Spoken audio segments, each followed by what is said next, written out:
What Danny actually said himself. Danny said he considers it an honour to have served his community, a privilege to have the opportunity to save lives, and he's worked with some fantastic people.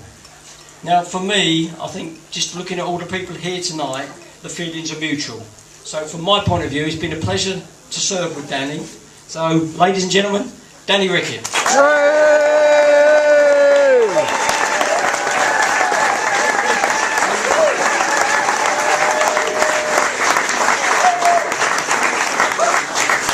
Right, all I've got to do is a few praises and then it's over to Danny. So hopefully if my old sidekick, yeah John, are you ready? Yeah, he's ready, old. You can see we practice this. So the first thing I've got is a certificate, and everyone loves these certificates. It's where we place on record our appreciation for the loyal and faithful service given by Daniel Rickett from the 3rd of March 1980 to the 19th of March 2010.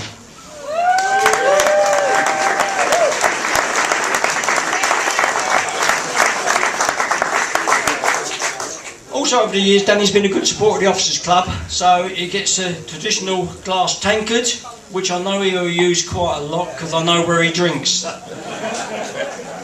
Somebody fill it up now.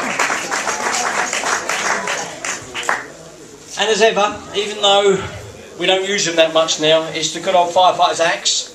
And you'll see, not only does it have the badge, but it also has what we call a breathing apparatus tally, where Danny's services is recorded, and his medals as well, okay?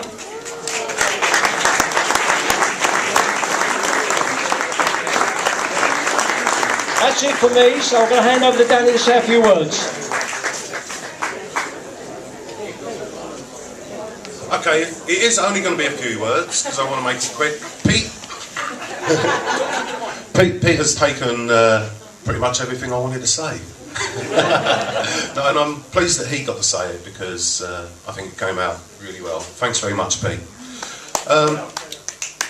What I'd like to do is some thank yous. So first of all, thank you to Trish. Yeah, we were going out with each other for a few years before I decided to join the fire brigade. We used to go around and visit the parents of one of our friends, and he was a fireman in London. Don't boo. It was a good brigade then, and he inspired me to join the fire brigade because of the tales that he would tell. It sounded a fantastic job, and he was dead right. And I was really proud of him, as I'm sure that everyone that's involved with firefighters will be proud. So thanks Trish for standing by us all these years, putting up with the telephone calls in the middle of the night and going back to sleep.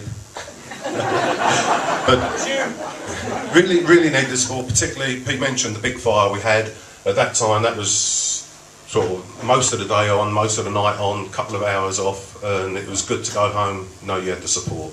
It's great, thanks son.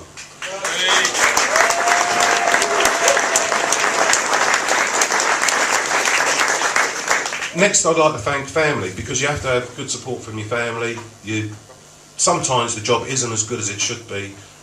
There's a lot of tragedy that you have to unfortunately see and deal with, and knowing that your family support you, that helps.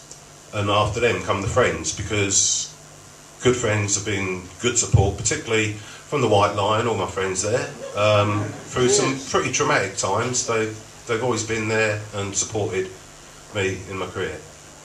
And then I suppose it's got to move on to the people I've worked with. It's been great.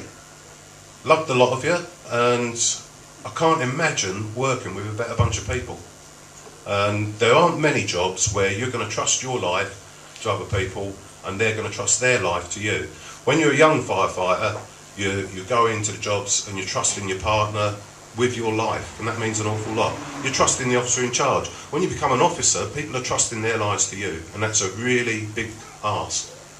You know, so you can't take it lightly, and what I'd say to all those that are still in and officers, never underestimate the great job that the firefighters do for us. And in fact, let's have an applause. They're still out, aren't they? Yeah, good.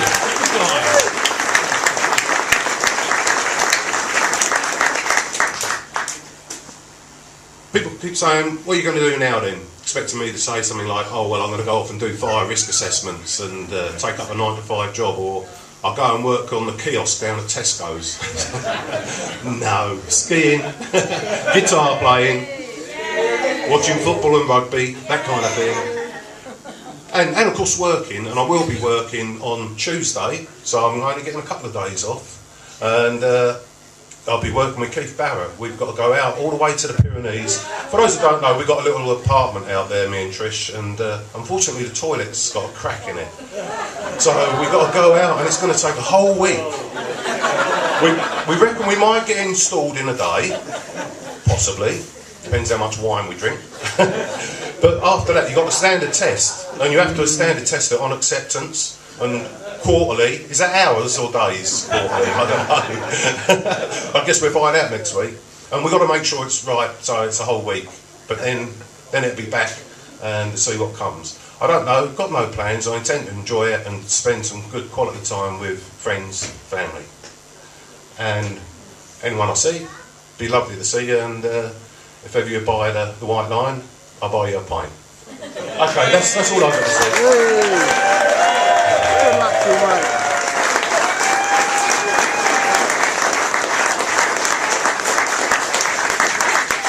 I'm going to hand you over now to a fantastic band. In fact, they're an amalgam of two fantastic bands, because we've got The Departed and we've got the drummer from the Hogs, and the Hogs are absolutely tremendous local band.